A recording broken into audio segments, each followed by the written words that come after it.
Jean-Luc Reichmann a dû avoir les oreilles qui sifflent. Ce vendredi 21 octobre, dans une interview à paraître dans Téléstar, Paul Elrarat a détruit l'animateur des 12 coups de midi.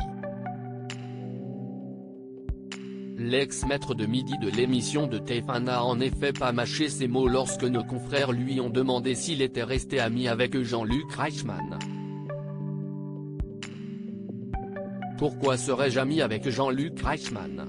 Cela fait près d'un an qu'on ne s'adresse plus la parole pour toutes sortes de raisons que je ne dévoilerai pas, a d'abord répondu Paul Elrarat, qui affirme n'avoir pas de contact ni direct ni privilégié avec cet homme.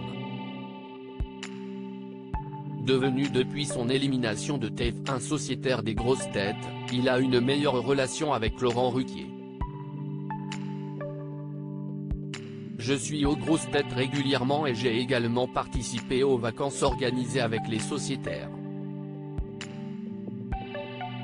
Tout cela m'a permis d'avoir avec Laurent Ruquier des rapprochements que je n'aille jamais eu avec Jean-Luc Reichmann, avec qui nous n'avons jamais quitté le rapport animateur-élève, a encore lancé le jeune homme, qui ne manie donc pas du tout la langue de bois.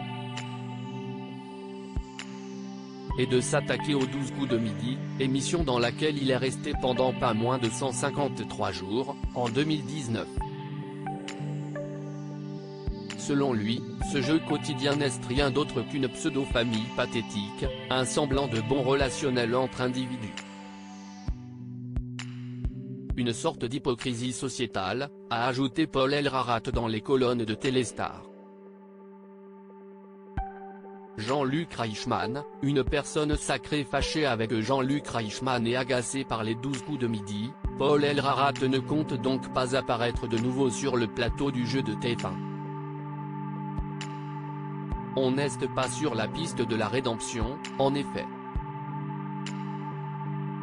Je n'ai pas envie de faire un pas de plus vers un individu qui m'a agacé pour des raisons que je préfère taire. Je ne veux plus être attaché à quelqu'un. Je n'appartiens à personne, a-t-il conclu. Dans les pages déjà, Paul Elrarat n'était pas tendre avec le compagnon de Nathalie Lecoutre. À l'époque, il regrettait l'attitude d'une très empressée, une personne sacrée, cela pouvait venir de l'attitude des autres personnes présentes sur le plateau qui peuvent m'agacer. Certains voulaient que Jean-Luc soit le mieux possible quitte à tomber dans le ridicule, si est ça qui m'a saoulé. En 2020 pourtant, dans les colonnes du Parisien, le jeune homme tenait un discours bien différent. J'ai vu Jean-Luc lundi et il a préfacé mon livre. Il est comme à la télé, si est quelqu'un de très gentil et attentif. J'ai tout de suite été à l'aise avec lui et sa bienveillance m'a aidé, confiait Paul Elrarat à nos confrères. Il m'a fait rencontrer des artistes comme Jean-Louis Aubert.